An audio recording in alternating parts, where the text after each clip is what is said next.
BA पाठ द्वितीय के विद्यार्थियों, मैं डॉक्टर गैब्रियल खान से आचार्य राजनीति विज्ञान राजकीय महाविद्यालय अजमेर। हमारा जो विषय चल रहा था वो था द्वैध शासन व्यवस्था दायर की। इसमें हमने जो कर लिया था वो था द्वैध शासन व्यवस्था की असफलता के कारण, causes of failure of diarchy. द्वैध शासन व्यवस्था की असफलता के कारण causes of failure of diarchy. ये कारण दो प्रकार के थे। पहला था योजना में अंतर्निहित दोष और दूसरा था अन्य परिस्थितियाँ। योजना में अंतर्निहित दोष और दूसरा था अन्य परिस्थितियाँ। आज हम जो करेंगे, आज हमारा जो विषय है वो है द्वैध शासन व्यवस्था की उपयोगिता या महत्व। द्वैध शासन व्यवस्था की उपयोगिता या महत्व, यूटिलिटी और इम्पोर्टेंस ऑफ डायरकी। यूटिलिटी और इम्पोर्टेंस ऑफ डायरकी। तो द्वैध शासन व्यवस्था की उपयोगिता या महत्व, इस बात से तो इनकार नहीं किया जा सकता। किस बात से? इस बात से तो इनकार नहीं किया जा सकता कि द्वैध शासन व्यवस्था दोषपूर्ण थी। इस बात से इनकारा नहीं जा सकता, इस बात को मना नहीं किया जा सकता कि द्वैध शासन व्यवस्था जो थी वो क्या थी? दोषपूर्ण थी और ये असफल भी रही। दोषपूर्ण थी और असफल भी रही, लेकिन इससे सर्वथा लाभ ही नहीं कहा जा सकता। परंतु इसे सर्वथा लाभ ही नहीं कहा जा सकता। लाभहीन नहीं थी। ये नहीं कहा जा सकता कि ये पूरी तरह से लाभहीन थी। लाभहीन नहीं कहा जा सकता। यह क्योंकि यह भारत के भविष्य में संवैधानिक विकास के लिए सहायक सिद्ध हुई। भारत के भविष्य में संवैधानिक विकास के लिए सहायक सिद्ध हुई या सहायक रही थी। द्वैध शासन व्यवस्था या जो सुधार हुए थे, द्वैध शासन व्यवस्था में जो सुधार थे वो सहायक सिद्ध हुए थे, सहायक रहे थे। कुछ बिंदु जो इसकी उपयोगिता या महत्व को बताते हैं वो इस प्रकार हैं। कुछ बिंदु हैं, 4 प्रकार के बिंदु आएंगे हमारे सामने, 4 प्रकार के पॉइंट्स आएंगे हमारे सामने जो इस बात को बताते हैं कि इसका क्या महत्व था और इसकी क्या उपयोगिता थी। इसकी उपयोगिता और महत्व को बताने वाले बिंदु, पहला है भारतीयों को बड़े पैमाने पर मताधिकार प्रदान करना। सबसे पहला और इम्पोर्टेंट, यूटिलिटी या इम्पोर्टेंस, क्या उपयोगिता या महत्व, कि भारतीयों को बड़े पैमाने पर मताधिकार प्रदान करना। पहली बार मताधिकार का, मत का अधिकार आया था भारतीयों के पास, पहली बार मताधिकार प्रदान करना। इस अधिनियम के द्वारा पहली बार भारतीयों को बड़े पैमाने पर मताधिकार प्रदान किया गया था। पहली बार भारतीयों को बड़े पैमाने पर मताधिकार प्रदान किया गया था, जिससे भारतीयों में राजनीतिक जागरूकता उत्पन्न होना स्वाभाविक था। जिससे भारतीयों में राजनीतिक जागरूकता उत्पन्न होना स्वाभाविक था। अधिनियम के आधार पर नियमित रूप से होने वाले नियमित रूप से जो चुनाव होते थे, चुनावों ने भारतीयों में सार्वजनिक जीवन के प्रति रुचि उत्पन्न कर दी थी। जो चुनाव होते थे, जो नियमित रूप से चुनाव होते थे, उसने क्या कर दिया था? भारतीयों में सार्वजनिक रूप से, भारतीयों के सार्वजनिक जीवन में जीवन के प्रति रुचि भर दी थी, जीवन के प्रति रुचि उत्पन्न कर दी थी। भारतीयों का जो सार्वजनिक जीवन था उसके प्रति रुचि उत्पन्न कर दी थी। अधिनियम ने महिलाओं को, इसी अधिनियम ने महिलाओं को मताधिकार देने के लिए प्रांतीय सरकारों पर छोड़ दी थी। ये जो अधिनियम था इसने महिलाओं को मताधिकार देने, मत का अधिकार देने का अधिकार, मत देने का अधिकार प्रांतीय सरकारों पर छोड़ दिया था। यदि प्रांतीय सरकारें चाहेंगी तो महिलाएं मत करेंगी, मत देंगी। यदि प्रांतीय सरकारें नहीं चाहेंगी तो महिलाएं मत नहीं देंगी। तो मत देने का अधिकार महिलाओं का प्रांतीय सरकारों पर छोड़ दिया था। और व्यवहार में लगभग सभी प्रांतों में, व्यवहार में देखा जाए तो लगभग सभी प्रांतों में पुरुषों के साथ साथ महिलाओं को भी मताधिकार प्रदान किया गया था। सभी प्रांतों में पुरुषों के साथ साथ महिलाओं को भी मताधिकार प्रदान किया गया था, मत देने का अधिकार दिया गया था। अधिनियम के द्वारा पहली बार परिषदों में संसदीय वातावरण को जन्म दिया। इस अधिनियम के द्वारा पहली बार परिषदों में संसदीय, पार्लियामेंट्री, संसदीय वातावरण को जन्म दिया पहली बार। तो इसलिए इसकी उपयोगिता और महत्व है कि पहली बार बड़े पैमाने पर मताधिकार प्रदान करना और पहली बार परिषदों में संसदीय वातावरण को जन्म देना, ये इसके द्वैध शासन व्यवस्था का महत्व या उपयोगिता पहली। दूसरी आती है सार्वजनिक सेवाओं का भारतीयकरण। सार्वजनिक सेवाएं जो थी उनका भारतीयकरण। द्वैध शासन के परिणाम स्वरूप सार्वजनिक सेवाओं के भारतीयकरण को प्रोत्साहन मिला। इसने सार्वजनिक सेवाओं के भारतीयकरण को प्रोत्साहित किया। ये जो द्वैध शासन व्यवस्था थी, इसने क्या किया? इसने सार्वजनिक सेवाओं के भारतीयकरण को प्रोत्साहित किया, क्योंकि अनेक अंग्रेज अधिकारी जो थे वो भारतीय मंत्रियों के अधीन कार्य करने को तैयार नहीं थे। अनेक अंग्रेज जो अधिकारी थे वो भारतीय मंत्रियों के अधीन कार्य करने को तैयार नहीं थे। भारतीय मंत्रियों के अधीन उन्होंने कार्य करने के लिए मना कर दिया था कि हम भारतीय मंत्रियों के अधीन कार्य नहीं करेंगे।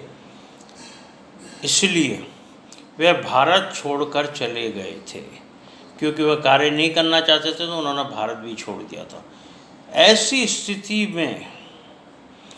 स्थिति उत्पन्न हो गई कि अधिकारी चले गए तो जगह खाली हो गई। तो ऐसी स्थिति में उनके स्थान पर भारतीयों को ही नियुक्त किया गया। उनके स्थान पर क्या किया गया? भारतीयों को ही नियुक्त किया गया, भारतीयों को ही अपॉइंटमेंट दिया गया। तो ये था दूसरा पॉइंट, सार्वजनिक सेवाओं का भारतीयकरण।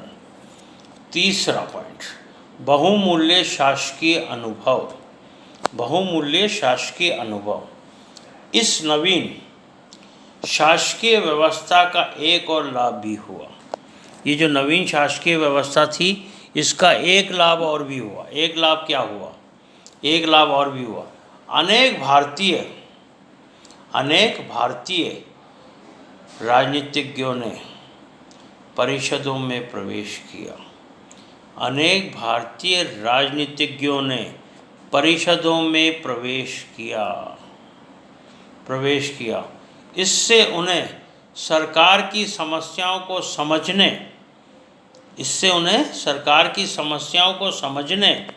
अब सरकार की समस्या को समझ सकते थे वो, तथा बहुमूल्य शासकीय अनुभव प्राप्त करने का अवसर मिला। बहुमूल्य शासकीय अनुभव प्राप्त करने का अवसर मिला। किनको? भारतीय राजनीतिज्ञों ने परिषदों में प्रवेश किया। तो परिषदों में जब उन्होंने प्रवेश कर लिया तो उनको क्या हुआ? सरकार की समस्याओं को समझने का अवसर मिला, और इसके साथ ही बहुमूल्य शासकीय अनुभव प्राप्त करने का अवसर मिला। बहुमूल्य शासकीय अनुभव जो था उसको भी प्राप्त करने का अवसर मिला। प्रशासनिक क्षेत्रों में भारतीयों के द्वारा, प्रशासनिक क्षेत्र जो था उसमें भारतीयों के द्वारा जिस योग्यता का परिचय दिया गया था उसमें भारतीयों की शासन संचालन की क्षमता पर संदेह नहीं किया जा सकता। ऐसी योग्यता का परिचय दिया भारतीयों ने कि उनकी शासन संचालन की क्षमता पर किसी भी प्रकार से शक नहीं किया जा सकता था, किसी भी प्रकार से संदेह नहीं किया जा सकता था। शासन संचालन की कला पर, शासन संचालन की क्षमता पर किसी भी प्रकार से संदेह नहीं किया जा सकता था। द्वैध शासन की स्थापना से स्थानीय स्वशासन का सुधार तथा विकास भी हुआ। ये द्वैध शासन की स्थापना से ही स्थानीय स्वशासन का विकास और सुधार हुआ, विकास भी हुआ और सुधार भी हुआ। ये था तीसरा पॉइंट। चौथा और लास्ट पॉइंट आता सुधार करने और सामाजिक कुरीतियों को दूर करने की दिशा में सराहनीय कार्य किया। सुधार करने और सामाजिक कुरीतियों को दूर करने की दिशा में सराहनीय प्रयास किया, सराहनीय कार्य किया। सराहनीय, जिसकी वाहवाही हो, सराहनीय कार्य किया।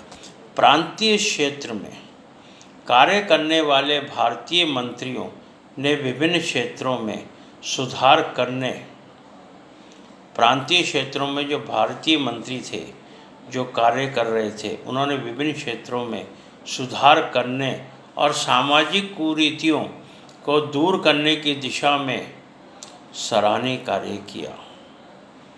जो मंत्री कार्य कर रहे थे उन्होंने क्या किया? उन्होंने सुधार करने और सामाजिक कुरीतियों को दूर करने की दिशा में सराहनीय कार्य किया। उदाहरण के लिए, उदाहरण आ रहा है, उदाहरण के लिए मद्रास की जस्टिस पार्टी ने दक्षिण भारत के मंदिरों के संबंध में सुधार किए। दक्षिण भारत के मंदिरों के संबंध में सुधार किए। इसी प्रकार पंजाब की यूनियनिस्ट पार्टी ने शिक्षा के विस्तार और कृषकों की स्थिति में सुधार की दिशा में महत्वपूर्ण कदम उठाए। पंजाब में क्या? पंजाब में यूनियनिस्ट पार्टी ने शिक्षा के विस्तार और किसानों की स्थिति में सुधार की दशा में महत्वपूर्ण कदम उठाए। इस दिशा में महत्वपूर्ण कदम उठाए। इसी प्रकार मद्रास और बम्बई में अनिवार्य प्राथमिक शिक्षा, मद्रास और बम्बई में क्या हुआ? अनिवार्य प्राथमिक शिक्षा तथा औद्योगिकीकरण की व्यवस्था की गई। औद्योगिकीकरण की व्यवस्था की गई। स्पीयर, एक विद्वान हुए, स्पीयर के अनुसार, स्पीयर ने क्या कहा? इस द्वैध शासन व्यवस्था के लिए या इन सुधारों के लिए, स्पीयर के अनुसार, इन्वर्टेड कॉमर्स में ना, अपने समस्त दोषों के बावजूद यह सुधार, अपने समस्त दोषों के बावजूद यह सुधार अंतिम लक्ष्य पूर्ण स्वराज्य की ओर जाने वाले राजमार्ग पर पहला पड़ाव था। राजमार्ग पर पहला पड़ाव था। इन्वर्टेड कॉमर्स बंद कर दो। तो अंत में स्पीयर ने क्या कहा? अंत में स्पीयर ने इसका निचोड़ निकाल दिया। क्या? अपने समस्त दोषों के बावजूद, इसमें कई प्रकार के दोष थे, इसमें अंतर्निहित दोष थे, इसमें अन्य परिस्थितियों के दोष थे, इसमें कई प्रकार के दोष थे। इन दोषों के बावजूद यह सुधार, ये जो सुधार था, अंतिम लक्ष्य क्या था? अंतिम लक्ष्य था स्वराज्य की प्राप्ति। तो अंतिम लक्ष्य स्वराज्य की ओर जाने वाले राजमार्ग, स्वराज्य की ओर जो राजमार्ग जा रहा है, जाने वाले राजमार्ग पर पहला पड़ाव था। राजमार्ग पर पहला पड़ाव था। मतलब इस सुधार से भारत स्वराज की ओर बढ़ गया था, उसके राजमार्ग पर चल पड़ा था स्वराज के, जो कि भारत का अंतिम लक्ष्य था, भारतीयों का अंतिम लक्ष्य था, उसकी ओर चल पड़ा था, उस राजमार्ग पर चल पड़ा था। पहला पड़ाव था, राजमार्ग पर पहला पड़ाव था। ये थी द्वैध शासन व्यवस्था या डायरकी के महत्व एवं उपयोगिता। क्या उपयोगिता रही, क्या महत्व रही, इसको हमने 4 बिंदुओं में विभाजित किया, 4 पॉइंट्स में विभाजित किया। चारों इम्पॉर्टेंट है। आगे की अब ये 1919 का अधिनियम और द्वैध शासन व्यवस्था यहाँ समाप्त होती है। आगे की कक्षा में हम करेंगे भारत शासन अधिनियम 1935। भारत शासन अधिनियम 1935, government of India act 1935, government of India act 1935।